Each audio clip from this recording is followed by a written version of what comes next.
Você está no canal Eu Estudo a Lição com o pastor Samuel Camilo. Hoje é sábado, dia 19 de setembro, e estamos introduzindo a lição de número 13 do nosso trimestre, a última lição do trimestre. Passou tão rápido. A temática geral será um passo de fé. Vamos introduzir esse tema hoje e desdobrá-lo durante todos os dias da lição dessa semana. Muito obrigado por sua companhia, muito obrigado por separar esse momento para estudar a lição junto conosco. É um privilégio tê-lo no nosso canal.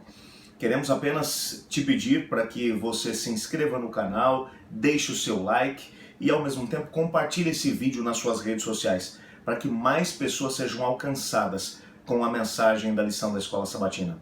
Muito obrigado.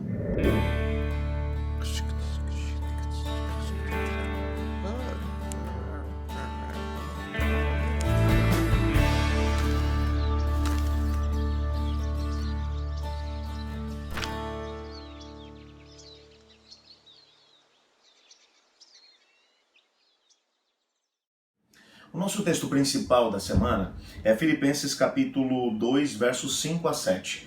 E esse texto, na verdade, dizem alguns teólogos que ele fazia parte de um hino que era cantado nas igrejas no tempo do apóstolo Paulo.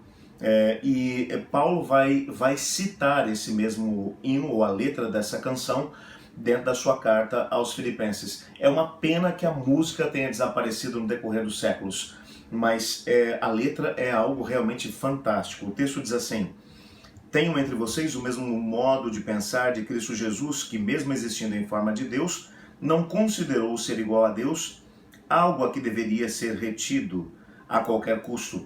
Pelo contrário, ele se esvaziou assumindo a forma de servo, tornando-se semelhante aos seres humanos.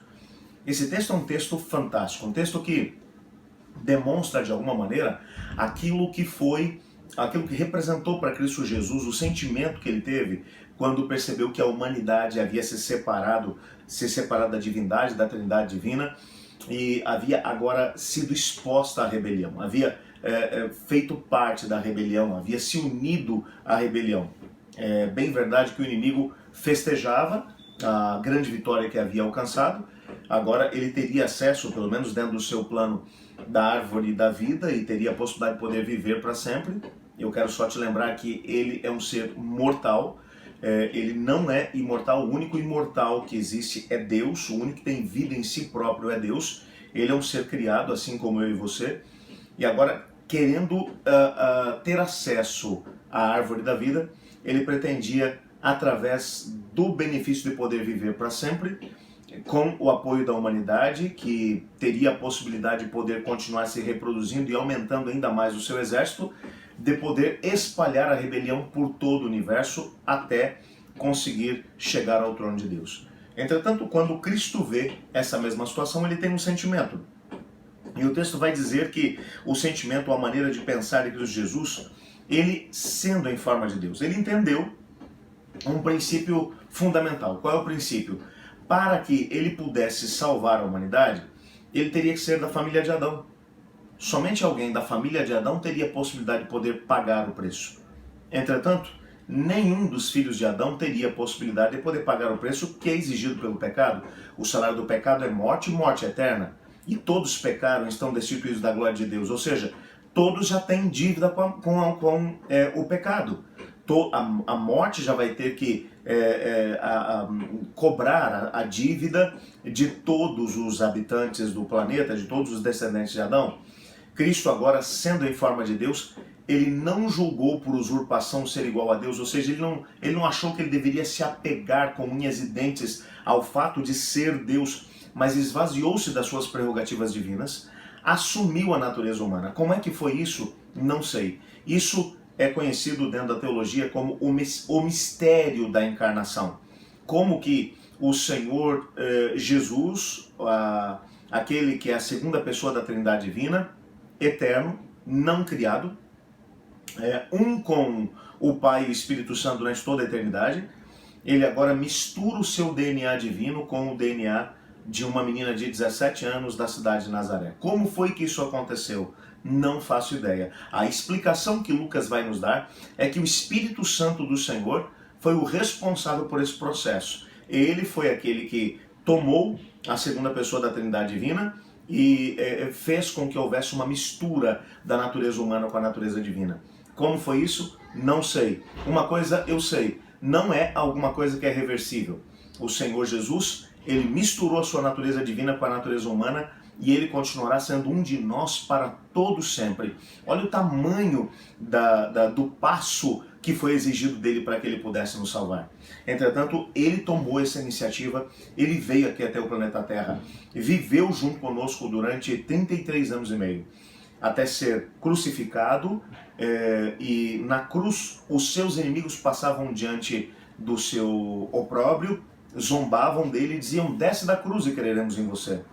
Ele tinha o poder de chamar legiões e legiões de anjos para poderem ajudá-lo. Com a força de um pensamento ele teria simplesmente destruído todos aqueles que o estavam ultrajando e humilhando. Mas como ele veio para poder salvar, o sentimento dele ele demonstrou na cruz do Calvário, quando ele disse: Pai, perdoa-lhes porque eles não sabem o que fazem. Ele esteve na cruz o quanto ele quis. Na hora certa, na hora indicada, na hora do sacrifício da tarde, às 3 horas, Jesus Cristo, ele disse: Pai, nas tuas mãos entrego o meu espírito, está consumado. E então acabou morrendo. Na hora exata, na hora predita pela profecia, ele acabou morrendo, ele acabou entregando o seu espírito e morrendo. Uma coisa que me chama a atenção, há um texto aqui que vai aparecer no nosso guia de estudos hoje, do livro O Desejado das Nações, na página 131, onde Ellen White comenta exatamente isso, o preço que Cristo pagou para poder vir nos resgatar. O texto diz assim: o preço da nossa redenção jamais poderá ser avaliado enquanto os redimidos não estiverem com o Redentor diante do trono de Deus. Quando estivermos deslumbrados com as glórias do lar eterno, então nos lembraremos de que Jesus abandonou tudo isso por nós, que ele não apenas se tornou um exilado das cortes celestiais, mas também enfrentou por nós o risco de derrota e eterna perdição. Nesse momento lançaremos nossas coroas aos seus pés, entoando o cântico: digno é o Cordeiro que foi morto de receber o poder, a riqueza, a sabedoria, a força, a honra, a glória e o louvor. Fantástico esse texto. A não ser quando nós chegarmos às cortes celestiais, depois que o pecado já tiver sido completamente destruído. Quando percebermos o que Cristo abriu mão para poder estar junto conosco, então nós perceberemos o quanto custou caro para Ele, para poder estar, ou para ser o representante da família humana, para ser o segundo Adão, para ser aquele que resolveria definitivamente os problemas da humanidade.